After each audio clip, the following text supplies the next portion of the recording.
Well, here we are again. I'm Jason Liosatos. My wonderful returning guest this evening is the one and only Basil Valentine. Hello, Basil. Thanks for coming back. Great to see you, Jason, and hello to all your loyal supporters and viewers. Well, they like you. I'll tell you what, you're an amazing man. I've told you that many times, and you're like a wealth of knowledge, like an encyclopedia. And when I Googled you earlier, just for to see what would happen, it said Basil Valentine talks about the complexities of current events and their historical context. I thought that was beautiful, and it's I'll true. take that. And well, as people all know, you're the former political editor of today's News Talk and a regular contributor to the one and only UK column with Brian Gerrish and Mike Robinson, and of course Patrick Henderson. And also you're on the Sunday Wire with Patrick Henderson as well. That's where I first heard you years ago now. And when I first heard you, a compliment to you, Basil, I thought, wow, listen to this chap. This chap's got a lot of amazing knowledge, you know. And if anyone's in a bit of shock at my painting behind me, I am going to leave it there this evening as we're talking about Iran and Israel, etc. Because I painted that picture some time ago. And I'll just remind people, I was outside the American Embassy with Tony Benn many years ago, Basil, Fair demonstrating against, play. yes, at the start of the Iraq War. We went into the student union that night. I was with him, and we were saying there's no weapons of mass destruction. This is a lie. And of course, it was. And same thing, here we go again. And General Wesley Clark, remember him? I might play that clip here.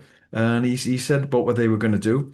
And here we go again. So, wow, where to start? Well, Well, you've hit a brilliant starting go point, on. Jason, because uh, dreadful though the 2003 Iraq invasion and the thousands upon thousands of people that were murdered, whether directly or subsequently in the turmoil that engulfed that country for many years afterwards, at least on that occasion, the United States attempted to make it look right in terms of international law and the United Nations. We know that Colin Powell was humiliated by holding up that vial, saying that they had. Talcum powder, yeah. I mean, he never really recovered. His reputation never recovered. Well, like Steve Witkoff, sorry to jump in. He said, "Oh, well, we're gonna they could have a nuclear bomb within a few days," and Witkoff said a week, didn't he? With Iran, yeah. Go on. Yeah, I mean that was all obvious nonsense to anybody with eyes and ears knew at the time. The only chemical weapons or weapons of mass destruction that Saddam had previously possessed were the ones given to him by the West in the late 1980s or something. To fight But Iran. anyway, at least they went to the UN. Do you remember the whole second resolution business? Remind me. Go on. Well, there was a single resolution saying that Iran had to comply with this and that, but it wasn't really a green light for war. And so the whole question of whether or not there would be an invasion for a while hinged on whether or not a second resolution would be passed at the UN Security Council authorizing the use of force. No such resolution was passed, and they attacked anyway. That was called, they give these um, unprecedented, entirely illegal acts of war. They give them these, what I think, rather satanic names.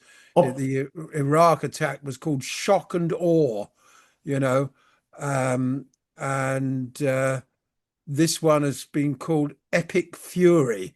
Operation Uh, Epic Fury. Epstein Fury, people are dubbing it. That was credit Max Blumenthal with that. But I Nice. mean, shock and awe. What who's supposed to be shocked and in awe of what? It's sort of simultaneously childish and yet extremely sinister. But anyway, I digress. Supposedly, the United States and its allies, which included Britain at the time, of course, Tony Blair disgracefully, we're going through the motions with the international community of trying to make it look right. But on this occasion, no such niceties, just bomb them completely unprovoked, an act of aggression, 100% illegal under international law. And there is no international law anymore. I mean, the woman masquerading as leader of the Conservative Party, Kemi Badenoch, actually said this week that international law must not hinder military action. Well, if we take out the word international and military, uh, Badenoch is essentially saying that the law should not impede taking action. So that means if I want to go around and rob and kill somebody, the law shouldn't get in the way. If I think I'm right, that's all that matters. Doesn't matter whether I am right, just matters that I think I'm right. And there is no law, and there is no international law. And that's been demonstrated, it was demonstrated amply by Gaza. And this has simply underlined it. We live in very, very dark times where might is right, or rather, it isn't right, but where might is able to uh, flex its muscles and just cause tremendous suffering. That's the thing often overlooked in these circumstances. People talk about what this politician is saying or that politician is saying, but these attacks on Iran have already caused the deaths of nearly 800 people. Dozens more will have had life-changing injuries. And let's not forget, at the same time, the sadists in Tel Aviv have taken advantage of the situation to close the Rafah crossing into Gaza, once more sealing off the starved, besieged, occupied people there, tightening the screws further. More will doubtless die from starvation. That's not in the news. Every effort has been made by corporate media to hide that in the news ever since its inception back in October 2023. It's been constantly downplayed. Now they've got another opportunity to downplay what's going on there. There is no ceasefire. The genocide has never stopped. And there's almost nobody on the world stage brave enough to stand up to the forces of evil, the axis of evil of Trump and Netanyahu. Only the Spanish Prime Minister Pedro Sanchez has said this is beyond the pale and refused to allow bases jointly operated by Spain and the United States to be used in these illegal attacks. The Chinese Foreign Minister Wang Yi, he rang his counterpart in Israel to say that this was all out of order, but they don't do anything. For all the BRICS countries and Iran's impending admission to the BRICS and the pacts and agreements signed by China and Russia, there's no way the Chinese or the Russians are going to get involved militarily for the time being, anyway. It looks likely that another country might get dragged into it, though, and that is Turkey. Not because they're spoiling for a fight, but because the insane pyromaniacs, particularly in Tel Aviv, are identifying Turkey as the next Iran. I don't know if you've seen that. So whether or not that will lead to bombing of infrastructure and an attempt to take out Erdogan or not remains to be seen.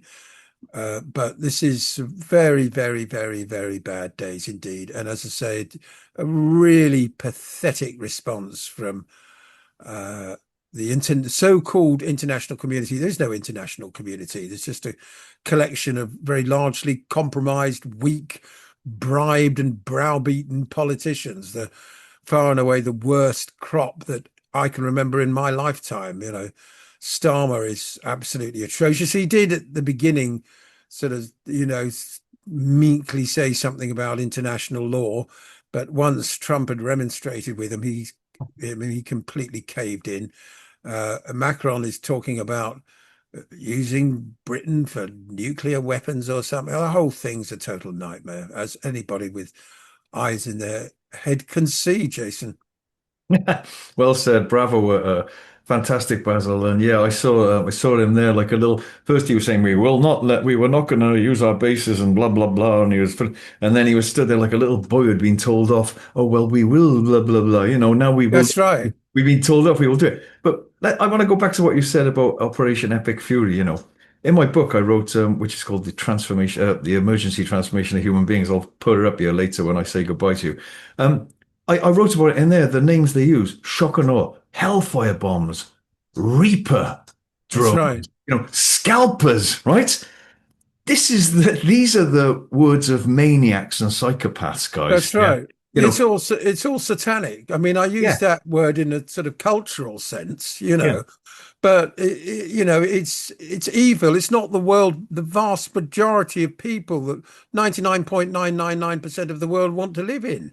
yeah. Everybody wants to live in a peaceful world of cooperation and you know, evolution, both individually and collectively, not one where you've got these psychopaths just simply killing anybody they don't like at the drop of a hat, which is where we are now. You know, it's the absolute epitome of evil. It's as simple as that, Jason, and we have to call it out. That's the thing, because not enough people are doing so.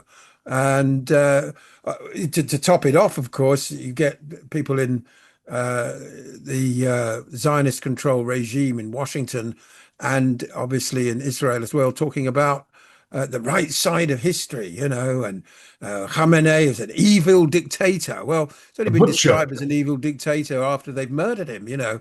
Yeah. And what's more, it's all going to be completely counterproductive because Khamenei is now a martyr to his people. And he was 87 years old. It was very much coming to the end of his life. But now he's a martyr. So he will doubtless be revered by large sections of the Iranian people. I mean, the idea that somehow you liberate people by bombing them into smithereens is just, I mean, is it simply stupid? Is it, they really have no intention of regime change and installing this creep Pahlavi as the new Shah, you know? We want democracy for Iran, so we're going to install a monarch. I mean, it beggars belief, Jason. It really does, you know. It's beautiful. It's great speaking to you. It's wonderful. And I'm just going to bounce around you. There'll be no set thing for this sort of with this chapter. So I want to just say, when you said it's complete evil just now, there's an old Zoroastrian proverb I want to remind people about, and it says simply, "Evil finally becomes stupid." Right? Right. So these people, they say, well, they're not that stupid. They know what they're doing. But I talk a lot about consequences and feedback loops and outcomes from previous decisions made with or without vision and wisdom. And most of the situation we see in the world, on the world stage now, or in our personal lives, is an outcome, a consequence from previous decisions made. Now, my life is a bit painful because of that. I'm still struggling with bills and stuff. I'm 65 this year. I should be in a much better position because I've made mistakes, but I admit it. But these maniacs, and I also want to say about you. You said about calling him out because we mentioned about David Icke just earlier on, and David Icke, that lunatic. Yeah, he's on my show again. He's been on my show many times. He's been very kind to me actually over the years. It's David's time now because he's talked about these maniacs for years. The Epstein stuff and all that. We'll bounce onto that later on. But and so, and they've got the audacity to call Khomeini, or whatever his name is, an evil dictator. Hang on a minute. Because people come into my shop and they say, we got to get Putin, kill him. We got to get Iran, kill him. And I say, well, hang on a minute. Whoa, whoa, whoa. How many people have Iran killed, compared to our maniac governments, yeah? Complete psychopaths, killing millions. They don't care how many people. And I want to just remind people, they can maybe go back and find it somewhere. I was on RT Russia Today News years ago before they closed them all down and closed me down as well. And I did a little piece on there when they were doing, I think it was about the Syria thing. And I said, what you just said is resonating with what you said, Basil, is I called it kill them just in case, right? So, Iran might just get a nuclear weapon. Well, kill him just in case. So if I thought Basil was gonna get a gun, I will kill him just in case he does, or cut his arms off just in case he can hit me, or like a bully in a schoolyard. He might grow up and get tougher, so I'll beat him up just in case. These maniacs are like Yeah, bully. yeah, sorry to jump in, but a Go, couple of go, yeah, points before we go much further. yeah, First yeah. of all, bully in a schoolyard is a very good metaphor, really. And you know, the United States is the really big guy. You know, sometimes at school there was a guy who was just much bigger than anybody else in your year, perhaps reached puberty before everybody else, and Hey, so wait, wait, wait. There was one in my class, and if my classmates are watching this, do you remember him? We used to call him Bloke when we were 15. Go on, carry on, Basil. Yeah. well, you've got that, and then you've got the big guy, obviously, and then you've got the worm tongue, in his ear, go on, hit him, hit that bloke. I don't like him. Hit him for me, hit him for me. And that's what's been going on with Israel saying to the United States for the last 25 years or more with respect to Iran, go on, hit him for me, hit him. And other few other people saying, "Oh, don't hit him, no, no, no," and the intended victim going, "Look, I'm not going to hit you. I'm not planning on hitting anyone. I just want to be able to get on with my life." And this worm time's going, hit him, go on, hit him. You know you don't like him. You don't like You're him any more than I scared. You're do. Hit scared. him. You're scared. Yeah. And obviously they hit him last year for 12 days, and now the worm tongue has finally got his way and is hitting him again. But Well with said. respect to the nuclear weapons, Iran is a member of the Non-Proliferation Treaty. Iran has submitted all its nuclear facilities to inspection by the International Atomic Energy Agency. Uh, Iran is theologically opposed to nuclear weapons And because of the Khomeini was very indisponibility. opposed, wasn't he? Khomeini was That's very right. opposed. Yeah. That's right. Yeah. So there's this whole nuclear. Oh, you said, what if they got a nuclear weapon? There's no chance of that. Um, but on the other hand, there is another country which has up to 300 undeclared nuclear weapons, which, according to its Samson doctrine, it's willing to use. That, of course, refers to Samson in the Bible, who brought down the whole building in order to kill the Philistines, even if he died himself. What that means is Israel is prepared to blow up the world if it thinks its own destruction is imminent. It will simply start nuking everybody and everybody. Because they're God's In other chosen words, ones. God's pardon? chosen ones. God said, yeah. Oh, you know, And Toya, that, and of course, refuses inspection by the International Atomic Energy Agency, which is what got John Kennedy his head blown off in a very public execution. well said, Basil. And that brings us on to Mike Huckabee and Tucker Carlson. I mean, Uh, that was one of the most amazing things because Tucker said to Huckabee, I don't know how he brought it about. He said, so where was our land from the river to the sea or whatever it was? I don't know. What, the whole of the Middle East? Well, yeah, yes. So who said God? And it's written in there in Genesis. Or what was it? I think just I can't remember. Tucker quoted it. And he said, yeah, so based on that one thing, you can literally wipe out the whole of the Middle East then, can you? Look, I'm not joking you've now. gone quiet. Me, I can hear you. Yeah, I don't know what happened there. Oh, Sorry, I think it might have been an incoming call. Can you edit that? yeah, I can edit that. I don't Can know you? what happened. It might not have been. It doesn't look like it was an incoming. There's so many apps these days. Do you know what I mean? I'm I'll sorry. just check one You thing. just One don't second. know if something's effing well coming in. Yeah, 1 second. Uh, no, that looks good. So yeah, Basil. So I wouldn't put it. I was So going to yeah, ask. you're sorry. You want about Huckabee? So Yeah, I'd go from there. just saying about Mike Huckabee and Tucker, and he was saying, he said, but Mike Huckabee, you said yes. He said there's a thing in the Bible that gives us the right because God told us that we can have all that land. It's ours, and I wouldn't put it. I was going to ask you this, Basil. There's a few things obviously to go on to, but I was going to ask you, what will it take? Because obviously it's a very controlled response by Iran. I know an Iranian lady in the UK, and she said that they've got weapons that could literally flatten Israel in a moment, right? What will it take Iran to do for Israel to say? Because I wouldn't put it past them and America just to say nuclear bomb right in the middle of Iran, finished. They've got no conscience. They try and look like they're good guys, but that's gone now. That's gone. Everyone knows now. Thanks to people, by the way, like David Icke, who we saw him nearly 40 years ago, didn't we? When no one used to go and see him. This David Icke's time now. He was talking about this kind of thing years ago and how evil these people are. So I was going to ask you, at what level do you think it'll take for them to say, guess what? We don't care what anyone thinks. We're going to wipe Iran out off the face of the map.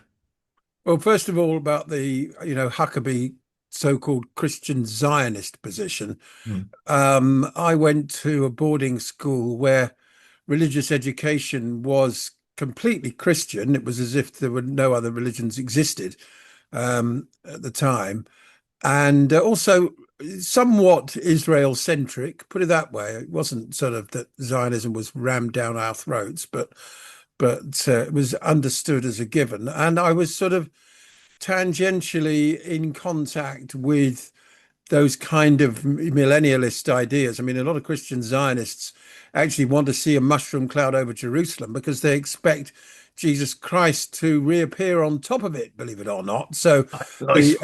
the alliance between Christian Zionists and Jewish Zionists is somewhat precarious and theologically highly doubtful. But anyway, I was going to say that particular perspective is one that I abandoned as being immature and irrelevant at about the age of 14.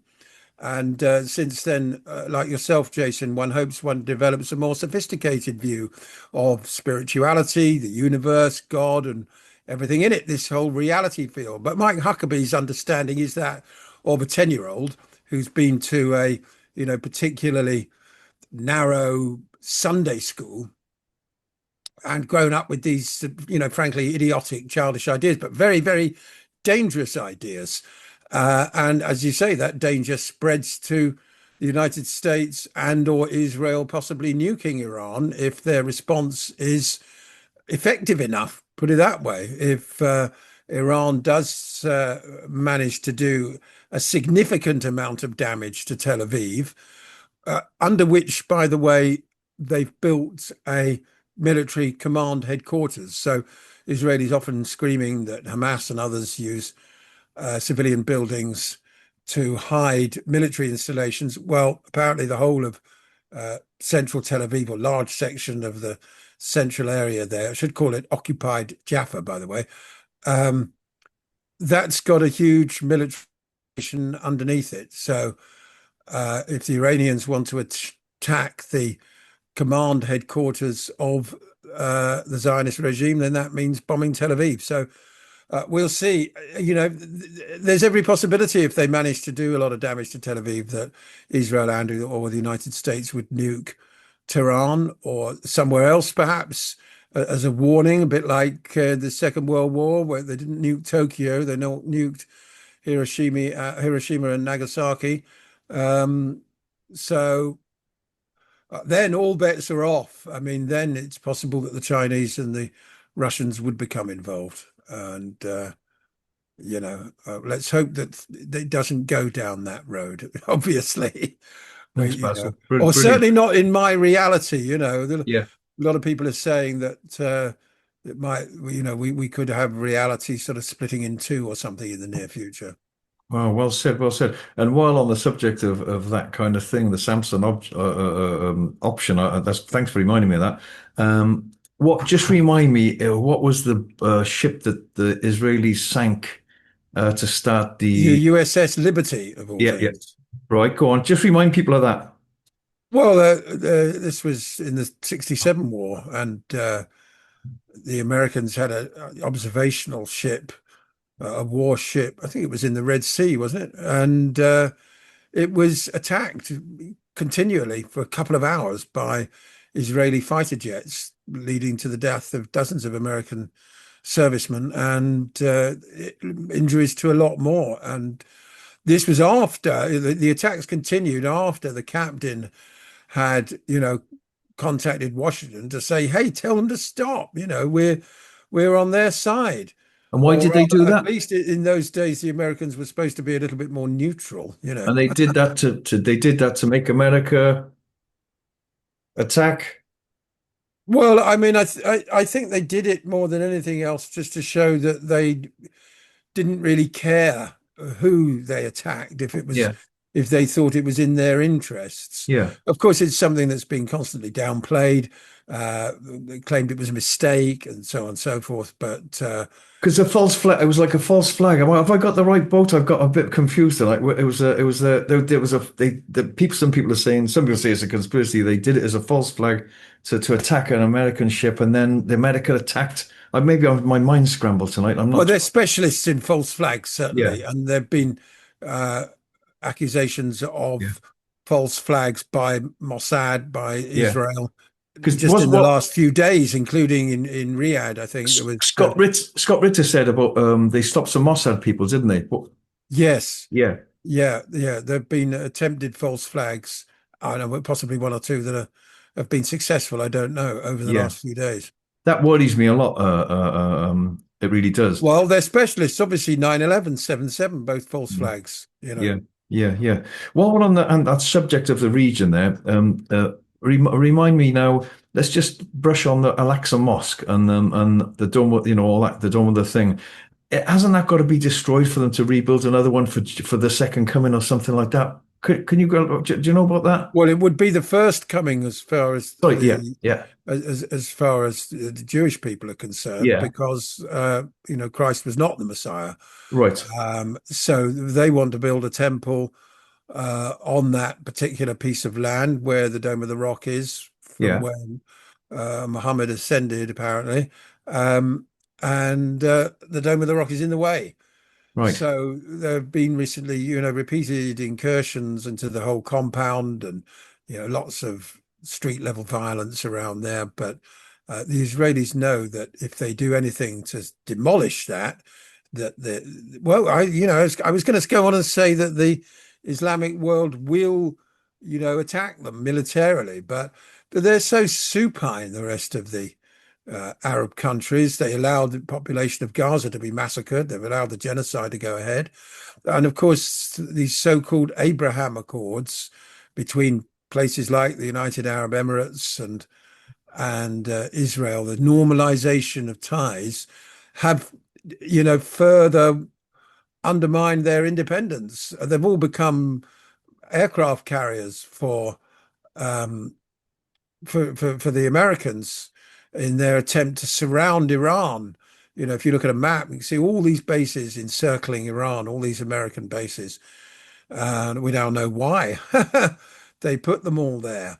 And that's why Iran is retaliating against American properties in these Gulf client states, because they are just clients of the United States and now by proxy of Israel. I mean, we've come a long way in the last 30 years in terms of this deepening relationship. You always hear now about how Israel is America's number one ally. Well, that used to be the United Kingdom, of course, because it's a special relationship and fought the Second World War together, and ties of language and kinship. But that's all ancient history now. All the talking heads on the corporate media networks love repeating the mantra that Israel is our greatest ally now. That's changed in the last 10 or 15 years. Thank. Well said. Well said. And what how about with your sources you're speaking to? Because it's hard to know to get to grips with exactly what is happening. I'm flicking through all different sources, but how much damage has been done to Tehran? I mean, Patrick Henderson was there recently, wasn't he? He And was. He yeah, managed to get out just before yeah, the bombing started. yeah,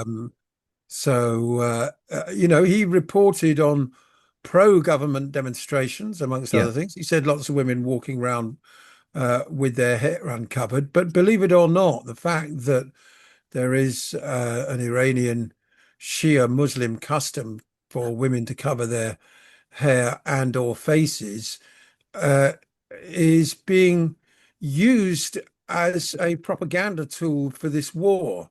I mean, you see people like the despicable Julia Hartley Brewer, talking about the oppression of women in Iran, and that therefore this regime has to be toppled because women are oppressed. Well, I don't know how true that is. It's a different culture in Iran, always has been. Um, but the idea then, I suppose, according to Hartley Brewer, who supports the bombing campaign, including the massacre of over 100 schoolgirls a few days ago, is to kill them before they have to wear a hijab or niqab. That's obviously the solution, isn't it, Jason? So, rather than make them go under the veil, let's kill them first. Kill him just in case. But how about the Straits of Hormuz? What's going on there now? They've been closed. It means oil prices are rising now. $80 a barrel could well be over $200 a barrel in a week's time. Major impact on the world economy. And in terms of the destruction of Tehran, the Iranian Politburo, the Assembly of Experts, was due to meet today to pick a new supreme leader. and the building that that meeting was due to take place in was hit by an Israeli rocket missile this afternoon, and it looks very badly damaged. I don't know who was killed. I don't know if the meeting was taking place in that building. I think if they did decide to meet in that building, then that was pretty naive because it was bound to be the Israelis' number one target. And also, Basil, I was fascinated by what Trump was saying along the lines of the language. I'm not saying exactly it was this, but something like this. We will kill each leader that they replace with until they do what we want. Literally, that's what they were saying. This is psychopathic. This is incredible. I've never heard such language. It's just unbelievable. And I also want to say something else, get your thoughts on this. I have so many people coming into my shops. I got to say, I was never one of the people initially that was saying, Trump's going to save us, Trump's with the white hats, Trump's. And people are saying to me now, I've never said that, by the way. I've always had a hope that he was going to take down the deep state, like everyone said. But people are coming into my shop and saying, "Oh, Jason, you don't see it. You really, almost like I'm naive. It's like, um, he's playing 3D chess. He's playing 5D chess. He's fooling the deep state, and he's going to take them all down. What is that, including Israel? Is he tricking Israel? I mean, Well, Basil, they can't still, nobody can still be saying that with a they straight are face, saying Jason, that. They're surely. saying it to me, and people are sending me messages, and they're coming in my shop and saying, "No, you don't see it, Jason. He's playing chess. He's going to take down the deep state. He's going to drain the swamp." They're still saying it now, Basil. Well, that's completely ludicrous. You It's know, incredible, it's very obvious that he's severely compromised. I Mm. mean, we know that he was a close associate of Jeff Epstein in the 80s and 90s, claims to have severed contact subsequently, but his names are all over the Epstein files. Your name isn't, my name isn't, you know. So we don't know what compromat they've got on him. I don't want to say too much about that because, Go on, say it. well, Go on, Basil. he is a rather litigious individual, isn't he? Uh, Litigious. I'm writing that down. I love some of your word. What's that other one? Tangential. What was Tangential. beautiful? I love words. Yeah, absolutely. He's a I bit. mean, he's suing the BBC for 10 billion for the here's another one nice word for you for the mendacious portrait of him. Mendacious portrait. Beautiful. But the Epstein files have got a lot to say about Donald Trump, and I think it's perfectly reasonable to speculate Yeah. that a combination of the millions given to him by Miriam Adelson and various other Zionist donors, together with what Mossad may or may not have about him or on him, that a gun was put to his head. I mean, supposedly Tucker Carlson went to see him last week before the shooting started and said, "Don't attack Iran." Of course, Charlie Kirk went to him the last time this happened and said, "Don't attack Iran." And we know what happened to Charlie Kirk, don't we? Well, I'm going to show if I can find it. Maybe I did a painting of Donald Trump. Wait 1 second, everybody. Wait 1 second, right? Hang on. Here it is. It's a massive painting. Now, when everyone was saying Donald Trump's going to save us, yeah, I thought I'd do a painting of Donald Trump, right? Okay, and there it is. Because I thought, well, they're going to crucify him. I thought that's quite good. They're going to crucify him. So I thought I'd do a picture of it. So I was hopeful that this guy was going to come in and change everything, but it's bloody obvious then he's not. And like Matt Letizia, the football player here says, he says, whoever you vote for, it's different cheeks on the same ass, and that's so true. It's incredible what's going on, Basil. What do you think about? I think it was Scott Rittos. One of them was saying that he's got obviously got a lot of context, and they're saying even on day three, some of the generals were saying we've got insufficient weapons to keep going with this much longer. But they've given them all to Israel for blooming Gaza or whatever that happened over there. What would you think of that?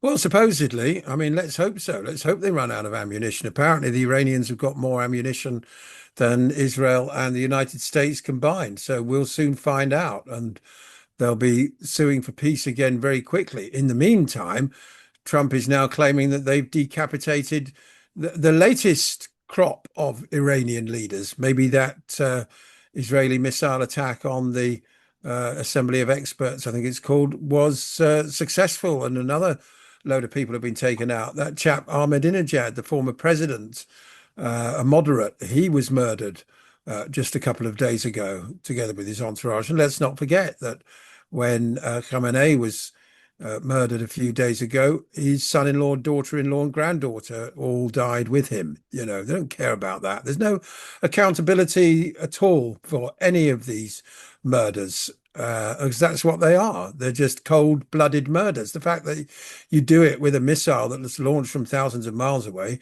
doesn't make it any less a crime. No, I used to talk about that a lot years ago, when I used to go on RT and stuff like that and say, who do you blame? Is it the pilot that drops the bomb, Basil? Is he the murderer? Is it the weapons company? Is it the president that says, All yeah, of them. all of All of them is right? the answer. Yep, all Thank you. of And them. they should The all be, pilots should take personal responsibility. The missile yeah, operators should take personal responsibility. yeah.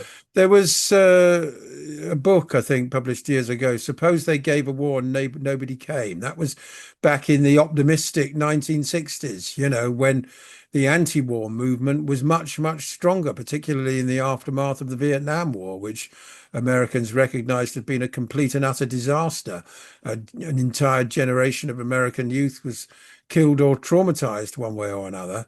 Mm. I'm pleased to say that I think I might have shared it with you.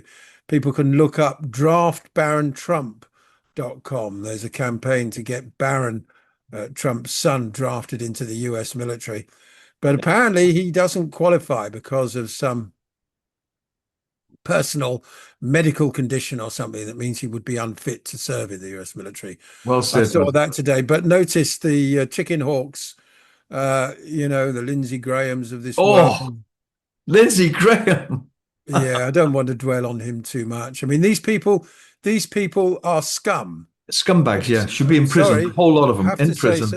Have to use Quarantine, very strong language because quarantined in that's prison. what they are, Yeah, you know. scumbags they are. They're scumbags. And the other thing is Basil, with these people, if they had to be at the front line leading the charge, there wouldn't be a war ever. Yeah, wouldn't be a war ever. I've done another painting which I might flash up here now called "Refuse to Fight," about old soldiers crying and stuff. But I'm not going to keep it too long, Basil, because I know you're a very busy guy. But before we go, I just want to brush on this. To what extent do you think this is being timed? And people say, "Oh, it's a conspiracy theory." With the Epstein files coming out, Donald Trump is all over them. I've seen President Clinton being grilled. Have you seen that? And Hillary is quite unbelievable. I don't know if he's pretending to be senile. I've lost my memory. It's like, but what do you think of the timing there? Do you think it was coinciding with Trump being exposed or not? Quite probably, Mm. I would say. I certainly wouldn't rule it out. I Yeah. mean, we talked about David Icke at the top of the program. Back in the early 90s, he was talking about a global conspiracy involving organizations like the Bilderbergers and the Club of Rome. And the aim was to enslave the entire human population. And then I was there at Caxton Hall in 1999, I think it was, when The Biggest Secret was published, in which he claimed that a number of world leaders were in fact shape-shifting reptiles who practiced human sacrifice. Drinking kids' bloods, and I've had people on my show talking about that. I did Well, conferences. Go on, everybody, go on. everybody, a lot of people laughed at the Yeah, time. All I can yeah. say is they're not laughing now. They're not You laughing know, now. When I did my conferences about satanic abuse of children and child trafficking, Basil, here in Totnes, where you visited, in the Great Hall, people used to come into my shop and say, I can't face that. And I said, well, the reason it's actually happening is because people can't face it 'cause it's so horrifying, which gives evil carte blanche to do what it wants. And this is very similar to what we're seeing now with this global horror of Gaza and things like that. Most people say, I can't face it. You mustn't look at it. Some people even say in the spiritual circles, they say, if you look at it, it actually gives it more power. Yeah. Yeah, really? yes, I mean it's Yes we're and no. Yes and no. yeah, absolutely. It's a very, very interesting question. I'm glad we've Oh, got and onto this, Jason. one more thing, Basil, to add to that before you give me an answer. Some people even say that, oh, what you resist persists. Yeah, but what you don't resist persists. Go on. Sorry, Basil. Well, no, yeah, this is the conundrum that we all face today. We're walking a tightrope between, Yeah. on the one hand, wanting to acknowledge the horror of the world that we live in, and fight the evil as best we can in whatever way we can, but at the same time, not allow it to dominate our thoughts or disturb our personal equilibrium. And that's what we came here to learn, Jason, the likes of you and I, how to walk that tightrope. You can allow yourself to be consumed by pushing against the evil, and that can have a negative effect on you personally. And also, I don't know the extent to which that continues to allow it or help it to manifest. This is something kind of thing we sort of learn about more and more every day, isn't it? And at the same time, we have to remember why we came.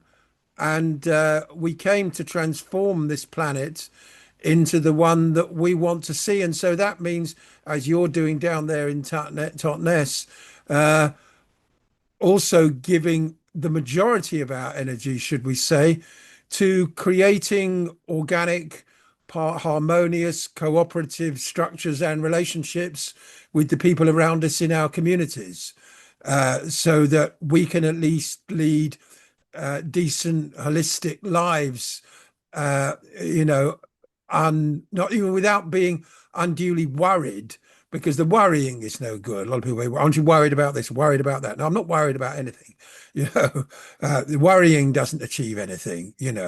We can be repulsed by what's going on, and we can then take action, and we can compartmentalize the amount of energy we wish to give to the action that we take, which, apart from anything else, is spreading awareness like we're doing on this podcast. People need to be aware of what's going on, and take it, if you could, those of a sensitive disposition, I quite understand, can only take the horror in small doses.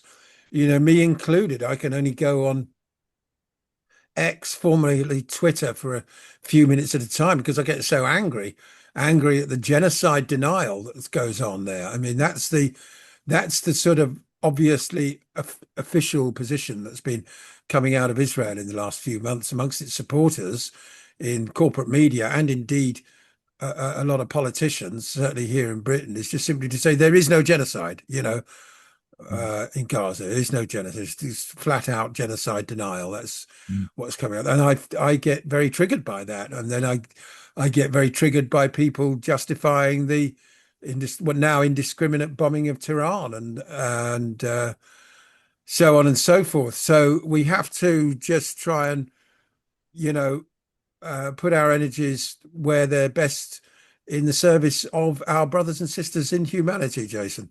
Well said, Basil. Thank you for that. And before we go, one final thing I want to ask you. Oh yeah, one other thing I want to say about what you just said. I've said to people, I said to someone in Totnes today, I was saying, well, look, if there's a force coming over that green hill, over the hill in Totnes, and they're going to come down here and they're going to kill your kids, rape all your women and kill you, then what are you going to say? Oh, you mustn't look at anything negative. What you resist persists, you don't want to give it your energy, No, you better get ready and stop it, right? That's one thing. And also I want to say the choking hands of what's going on here are often the very thing that wake us up, and it's actually forcing us to create something different while we still can before this AI and digital slavery comes in. But I want to get your final comments, Basil, before you go. Thanks for your time. It's great speaking to you. You're a fantastic guest, honestly. There's definitely a smelling salts in the air, Basil. I'm feeling it more and more, and as I know you are with people. And the strange thing is the smelling salts is the part of the smelling salts is the horror, right? Uh, Yes. and people have said often on that subject we're just talking about, with people saying, "Oh, I can't face it." But when people speak to me about it, I say, "Well, actually, if you do actually look at how the system's structured and how it's based on slavery and debt and war and struggle and suffering and so profit and power, then what it does actually is it's very enlightening, not negative, because it makes you realize why you didn't feel quite right all these years. If Yes. it's structured to confine you and dull your consciousness and keep you trapped. And once you realize that, it's like, oh my God, so it wasn't my fault that I felt so depressed all these years. Actually, being depressed and angry is a natural symptom from a healthy spirit, body, or mind in a system that's driving it freaking mad, right? So I was going to ask Yep. you, the chloroform and the amnesia is finally lifting, Basil. So how do you feel where we are as humanity before we go? Well, there is a great awakening, as it's sometimes called, going on. More and more people are being aware of the fact that society is not organized for the benefit of everybody, that there are deeply evil people in key positions in the world, that we live under some sort of satanic pyramid of control, and it's out of hand at the moment, but also that that old order is crumbling, that it has no basis of support amongst, well, I say ordinary, everybody around the world, including, intellectuals, creative people, musicians. There's just a very, very thin crust on the top of the people with their. Hang on, Basil. Wait, what? Wait. Hang on, Basil. Can you hear me? I can't hear Basil. Hang on a minute. I don't know why. Why can't I hear Basil? Can you hear me, Basil? I can hear you fine. I can hear you again now. Sorry, Basil. I don't know what happened there. Go on. It must have been the internet dropping out. I Yeah, don't know if my internet drops out. I don't know. It's I'm not. not effing well supposed to. Do you know what Yeah, I mean? I don't know. It might be this end, Basil, but I think what's happening finally, Basil, is Well, I that. was just, if Go you on. couldn't hear me, I'll repeat what I was Go going to on. say Say then. it again. Yeah. Yeah, there is what many people call a great awakening Yeah. going on, Yeah. which is, the first instance, realizing that society isn't organized for the benefit of everybody, Mhm. that politics doesn't work, it doesn't do what people want it to do. That's why you get results like the Green Party's success in the Manchester by-election last week, because everybody's absolutely fed up of the two-party system. Of course, the way politics is structured on both sides of the Atlantic means that money and power is concentrated in very few hands. In the United States, it's extremely difficult for any candidate, let alone a presidential candidate, to break out of that system. In this country, we're strangled by the first past the post system. But that's now falling apart. The latest poll I've seen has shown the Labour and the Tories in third and fourth place in national polls, with 16 and 15% respectively, with both the Greens and Reform well ahead of them. And that's before your party is factored into the equation, the new Jeremy Corbyn uh, Zara Sultana party. So political change is underway, but there's also a deep awareness that we've been lied to for many years, that people need to wake up, literally, hence the term, wake up to what's going on this planet, and focus on, strengthening their own inner core and building healthy organic relationships with people around them, as I said. And it is very difficult to take on board the scale of the horror, particularly people who felt, oh, well, you're a conspiracy theorist, blah, blah, blah. We've had conspiracies lurking in the background my entire lifetime. Who's killed John Kennedy, and then Diana, and then 9/11, and then 7/7, and others, of course. But the fact is that now people are much more aware of the fact that there really is a dark hand behind these events. And they are orchestrated in order to steer collective consciousness and narrative in certain directions. And it's increasingly obvious what that direction is. So people have to remember that ultimately we collectively have the power. 99.99% of the world want to live in a organic, happy, co-creative, peaceful world. And it's only a very, very thin crust on the top, the billionaire class with their hands on the levers and pulleys of propaganda. People have to accept in the West that they've been every bit as heavily propagandized as any other population in human history, including the Germans in the 1930s or people living under the Soviet system in the 1960s and 70s. The organs of propaganda in the West are arguably more effective than them because, for the most part, people don't even realize that they're being propagandized. So, but once you start to become aware of that and slough off these layers of ignorance, to want of a better word, then the path is open to a much more grounded and realistic view of the world, and more people are, as I say, becoming aware of that and divorcing themselves from the narratives that are shoved down their throats, particularly younger people. The baby boomer generation, of which you and I are part, is on the way out. A lot of them have very ingrained opinions. And so a global transformation is underway. We just hope it can be brought about peacefully and without us all disappearing under mushroom clouds. Really beautifully put, mate. And when you mentioned the politics, I thought Rupert Lowe came into my mind. Ask him about Rupert Lowe, but maybe we should leave that for another time. We'll do that And another time. by the way, Andrew Bridgen, just want to say to people, Andrew Bridgen is speaking again in Totnes, and you can get the tickets on Eventbrite. I spoke to the organizer today. I think it's his third time coming here, and each time he comes, he's speaking about more, and more things. He's going deeper each time now. So, and I don't know whether he's going to join with Rupert Lowe. We'll see. So we'll see. Well, ask both of them, or Go on. particularly Andrew, if you see him, about his support for Zionism, Oh God! Oh no! Oh God! Oh because no! that will put the cat amongst the pigeons. And Oh I'm God! sure you can point out to him the inconsistencies in his positions if he seeks to be a sort of defender of humanity, if he is a Zionist. You've got to talk about Israel, haven't you? That's I'm it. afraid so. How can you There's, not? you It's the know, big, there's no getting it's not around it. it's not even the elephant in the room. It's the big gorgon in the room, man. That's for sure. Exactly. Yeah. Listen, Basil, it's so great to speak to you again. I really appreciate you coming on with us again, and My you pleasure. wealth of knowledge, but Basil, and I love you very dearly, and thank you so much. Where can people find you if they want to get a hold of you, or what's the best place? UK column and 21st That's century wire, right. That's right. Sunday wire. Fridays on the UK column, Yeah, Sundays on the Sunday Wire, and occasionally I pop up elsewhere, like here, and on the worldtoday.news, which is the successor to today's News Talk. TNT, yeah. And also, I'll put all those links underneath, Basil, so people can find you. And I really, honestly, you're a great smelling salts and a great speaker, and you're a great encyclopedia of information. Thanks so much for being you, Basil. Well, thank you. I've got a suggestion for Go on. I don't know if you play sometimes music tracks as an outro on your show, Jason. Go on, give me a suggestion. Pink Floyd, what, Dark No, Side no, of the no, no, Moon? no. What are No, you talking? this is something new, and Yeah, I'll get the name of the performer. The yeah. track is called "Remember Why You Came," Ooh, and lovely. it's by a lovely girl who I saw perform it live. Yeah, And I will share the link thank you. in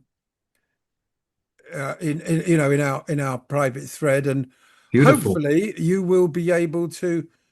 Olivia Fern, there we are. Olivia Fern, maybe she'd even Yeah, come on I'll and have a share the chat. link on the dreaded Spotify. I know a lot of people try to avoid Spotify because it's so terrible the way it pays the artists, but there's a particularly good, delightful. I mean, I play it Wow, over and over again, and I lovely. think it make a great outro Nice to one, yeah. our conversation. I will stick it on there, right? I will do that, Pleasure. Basil. Great. Thanks, Basil. All the best, right? Cheers. Goodbye, Take care. everyone. See you Keep up soon. the great work, mate. There he goes, Basil Valentine. What an amazing gentleman. And I love speaking to Basil. And Basil walked in my hang on, let me get rid of that minute. Basil walked in my gallery in Totnes not that long ago, I don't think. And as I said, I heard Basil talk first on with Patrick Henderson on 21st Century Wire, I think it was, or Sunday Wire.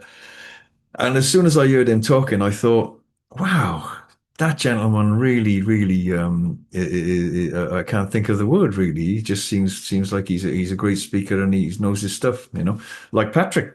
Got to compliment Patrick. Patrick's like an encyclopedia. I'm like, I can't remember all these things these people say, these people remember. Ian Crane was another one of them. Sadly missed Ian Crane. He used to work with UK column as well. And again, Brian Geddish and Mike Robinson and all the guys down in UK column. Ben Rubin was in my shop the other day. Also, Ben, we've got to get Ben on the show. I keep saying we're going to do it. I will get hold of Ben this week. Ben's an amazing man, and all the people down there. But Patrick is like Basil is like and also Ian Crane was the same. Tremendous information stored. Okay, I've got a good excuse. I did a lot of drugs when I was a kid, I did. I really did go for it. And I think probably I've got maybe not much of a filing system left. So well, in one sense, it's great because I've got this tremendous peace, this nothingness that I am bathed in all the time. I'm immersed in the nothingness, But actually, I've just got to say something about that because I do shows and my book talks about that a lot. The somethingness that we all desperately yearn for, that peace, that somethingness that we all yearn for, you find it in the nothingness, actually, paradoxically and strangely enough. So if you can tap into that nothingness within yourself, you'll find the somethingness. It'll come and say hello to you. So, but that's another show. But I have got, great peace, and I talk about that, and we talk about it in my shop a lot, and I try and help people to find that finding within, by watching your thoughts is quite shocking for most people. To watch my thoughts is very easy because there isn't hardly any there, right? I think things, but very little. I hardly think of anything actually. And I do stuff, but I'm not thinking, oh my God, and this and that and everything. No, no, it's beautiful to be in that nothingness, but most people are scared to look at their minds because it's too shocking. But if you can watch your mind, then you automatically can realize the truth that you're not your mind. Otherwise, who's watching your mind? So that's beautiful. So reside more in the watcher of your mind and watch all your thoughts doing their thing, and eventually they'll quieten down, like noisy little kids, you know? And and then you can reside more in the watcher, which is the real you, rather than be dragged along kicking and screaming like on the back of a galloping horse of your own crazy, mad mind. And just to finish off on that point, I won't go on too much here. I know I always do, but the greatest threat to humanity is not really bombs, although they are a great threat, as we're seeing now, as Israel and America have started this great firework display, which is, you know, it's going to get very dangerous, just getting very dangerous, and I shouldn't laugh. It's very serious. God, it could trigger a nuclear catastrophe. Yeah, um, um, but maybe it's got to get really bad. But back to that thing about the greatest threat to humanity is not the bombs, it's the mind, it's the human mind, because most things you see now taking place in the earth are a consequence and a feedback loop and an outcome from previous decisions made, whether they were last week with crazy psychopathic Netanyahu and Trump. And stop coming in my shop, everyone, and telling me Trump's playing 3D chess and he's going to bring down the deep state. I'm really sorry. I'm done with it. Yeah. Um, uh, what we're seeing now is an outcome from their decisions previous made. They bombed and killed Khamenei, the Ayatollah. The leader, along with, like Basil said, his granddaughter and his son-in-law. It's like a satanic ritual almost. Let's kill them, chop their head off the snake. What? And expect no consequences after that from his followers. And I just can't understand why someone hasn't done the same thing to Trump and Netanyahu. I just don't understand it. They know where they are. How can it? I just don't know how it's possible. Is Satan protecting them? Because with their behavior, not now, but in years gone by, and me and Basil, as you know, we just talked about what they used to call things: shock and awe, hellfire bombs, reaper, scalpel. These are the words of psychopathic satanic practitioners. So is Satan protecting them? Because it seems like a lot of the good people get done in, doesn't it? You know, David Kelly springs to mind, the weapons inspector in Iraq that came back from Iraq to England and said, "There's nothing there. There's no weapons of mass destruction." And suddenly they found him in the woods. He killed himself. Yeah. Wow, man. Sorry, I shouldn't make light of the situation, but I think we've got to see the tragicomedy of all this. Is that a tragicomedy? Well, look at my painting there. That's happening now. I did that years and years and years ago, just as a demonstration of look at it. I didn't want to do that. It's ghastly, but look what's happening. It's just unbelievable what's happened in Gaza. Now everyone's forgotten about Gaza. Oh, it's Iran now. Let's get Iran. Let's kill them. They're maniacs. How dare we? Persia, wise populations, tremendous history. But that's what these people want to do. They want to wipe all the history out, and out of the rubble, they'll bring the AI and the digital slavery in. You can be sure of that. Absolutely. And then you'll be real slaves then. You think you're slaves now. You've seen nothing yet. My gosh. These people are going to bring this in. They'll bring the system to its knees, and then you'll be begging for bread. Yeah. Anyway, sounds negative, but it's positive because we've got to create new systems independent of crazy maniacs. We've got to create new systems independent of government control, and that's why I like some of the new things that are being brought in. A lot of groups are forming, and I'll just end it with this. A great mentor of mine 40 years ago he said at a critical time in human history, people will be brought together as if by magic, and I'm seeing that all the time now. As things get worse, um, uh, groups are formed, and that is what it's really about is team building. Yeah, team building, building teams of people who can create new systems independent of this. Where you've got your own food, you've got your own water. You shouldn't pay for water. You shouldn't pay for food. It's absurd. If a symbiotic being from another planet came, they said, "I can admit, what's all this stuff you're using? This, look, I'll show you some. I got some here, thank God. Yeah, what's this? This money stuff. Yeah, what are you doing? What's this?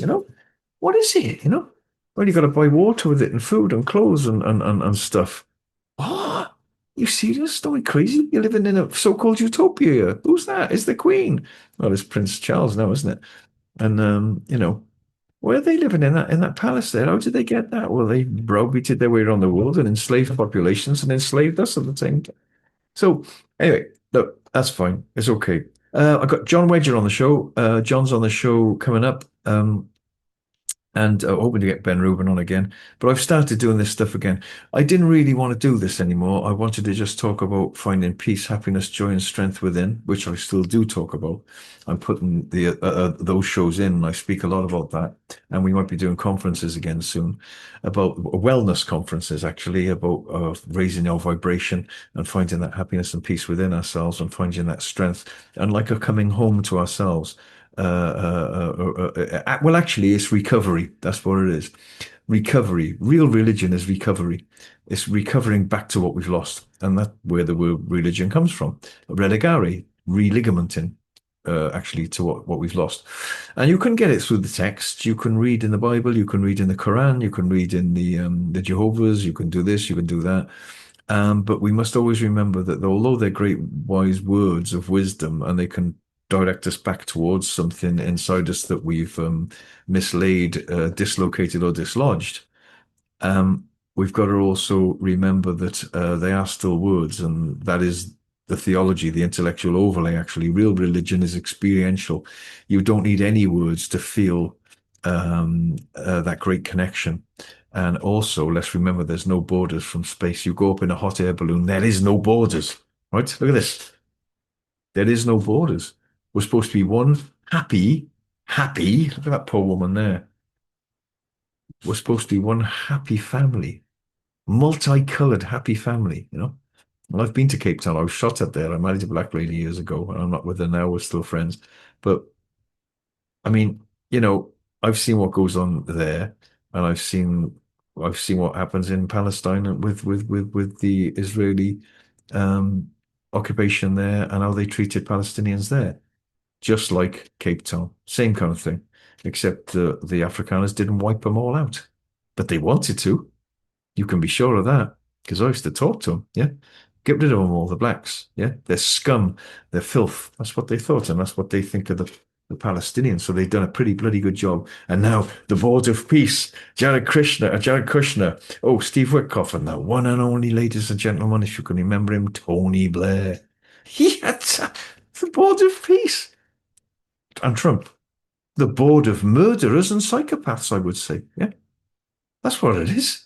The board of people who are going to go in now and build all these, luxury apartments on the front of Gaza and get all the oil and get the gas and do what they want there. Build that new Panama Canal or whatever they're going to do there.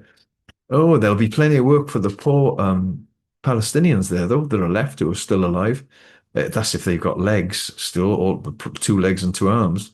Yeah, because they'll be the waiters in the cafe there. Yeah, or they'll be building the cement to rebuild that place. The cement from the dust and the rubble where their family are still buried.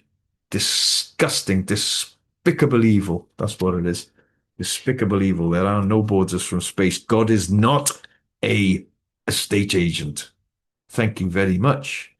Not an estate agent. Yeah. There's no borders from up in a hot air balloon. Come on. When are we going to realize it? Or have we got to incinerate ourselves? Oh, but perhaps just press the button and let's all just get off here. Perhaps it's gone on long enough, this human insanity. And back to what I started my rant with when I left Basil just now. The greatest threat to humanity is the human mind. Because most things you see in your own life, yes, there are coincidences and that kind of thing, but it's mostly consequences from previous decisions made with or without vision and wisdom. And if you look at the world stage, mostly without vision and wisdom, because it's a mental asylum world, a casino mental asylum world, which has become normal. And it's got to be changed. And the psychopaths have got to be stopped somehow. We'll see. I think, as I was going to say to Basil before I left, they are actually showing their faces more now. It's becoming more and more evident, and people are realizing that these people are completely mad. Yeah, and they're dangerous psychopaths. Yeah. Robert David Steele, who I used to have on my show before, he's an ex-CIA guy. He used to say the same thing. They're psychopaths. They're dangerous. They should be. I used to say they should be quarantined. You know. Anyway, that's it from me. Get my book, The Emergency Transformation of Human Beings. Go to my website, jasonliosatosart.com.